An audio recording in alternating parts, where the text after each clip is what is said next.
या बातमीचे प्रायोजक आहेत सुप्रसिद्ध hotel Badepir, Laxmi market, Vijapur west आणि दुसरी शाखा जिंदाशहा मदार चौक, सोलापूर.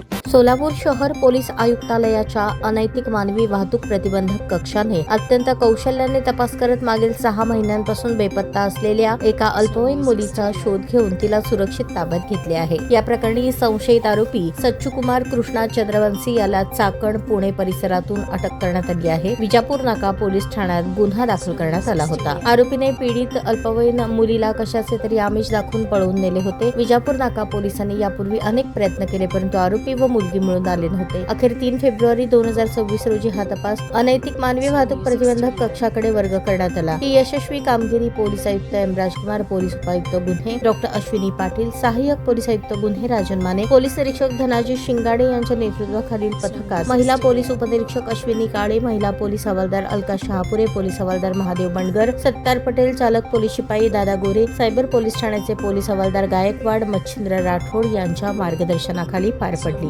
तपास हाती घेतल्यानंतर पथकाने तांत्रिक माहिती आणि गुप्त बातमीदारांच्या मदतीने अवघ्या 18 दिवसात शोध लावला. आरोपी आणि पीडित मुलगी हे आंबेठाण रोड, बिरवडी, चाकण, पुणे येथे असल्याची खात्री पटताच पथकाने तिथे छापा टाकून 21 फेब्रुवारी रोजी दोघांना ताब्यात घेतले. 22 फेब्रुवारी रोजी त्यांना पुढील कार्यवाहीसाठी विजापूर नाका पोलीस स्टेशनच्या हवाले करण्यात आले आहे.